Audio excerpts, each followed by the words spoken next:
काळ चालू आहे पर्वणी सगळ्यात सुंदर। हे पर्वणी 144 वर्षानंतर आले। किती? 144 वर्षानंतर। आणि परवा दिवशी 29 तारखेला 29 तारीख म्हणजे बुधवारी माणसांनी लेडीजनी प्रत्येकाला ऐका 29 तारखेला ही पर्वणी सगळ्यात मोठी पर्वणी आलेली आहे। इथं फक्त देवादिकांनाच संधी मिळते।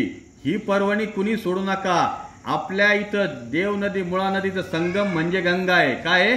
मी तुम्हाला छाती ठोक सांगतो, हे आज नाही 25 वर्षांनी तुम्ही मला सांगता गुरु ही खरंच गंगा आहे।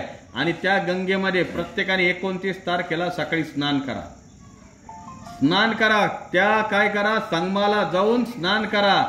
संगमाला स्नान करून एक पाण्याचा जल लोटा धरायचा अजून, त्याच्यानंतर एक दुधाचा लोटा घरून घेऊन या आणि ते नदीला काय करा, 2 संगमाची अर्पण करून टाका। थोडेसे फुलं घेऊन या, फुलं उधळा देवाच्या तिथं, वाती करून आणा, वाती तिथं पाण्यात सोडा। आणि ज्याला शक्य असेल 8 वाजायच्या आतमध्ये सगळ्यांनी देशवंडी क्षेत्र देशवंडीला द्या। हे गंगा स्नान हे 144 वर्षानंतर येणार बरं का, जे 29 तारखेला होणार का। 144 वर्ष म्हणजे आपला हा जन्म, पुढचा जन्म, गाढव डुक्कर काय कर्म।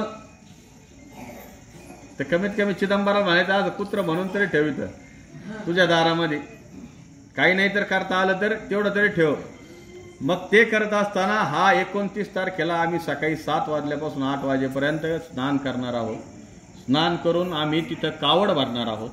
ज्या ज्या कोणाला चिदंबराला पाणी घालायचं असेल त्यांनी सकाळी 7 ते 8च्या दरम्यान इथं आलं पाहिजे। आणि ज्याला उशीर होईल त्यांनी त्याची स्वतःची कावड भरायची।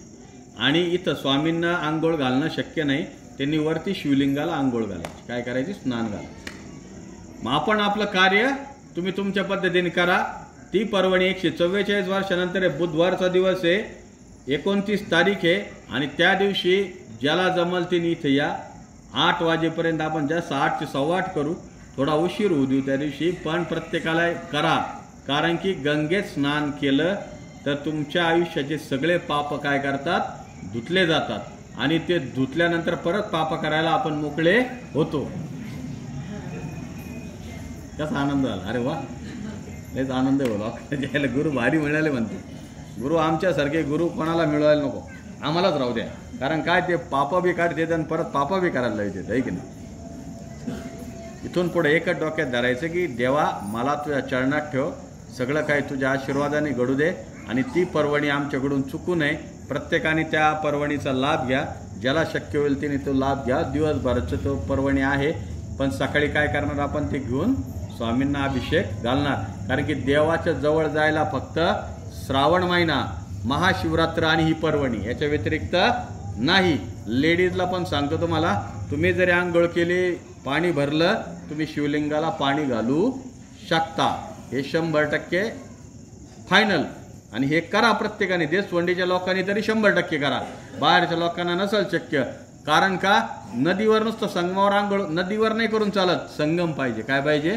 संगम। नाही तर लोक म्हणतील आमच्या कवटेत लोकांनी गुरु आम्ही पाटावर करतो, पाटावर नाही चालत, पाटावर चालणार नाही।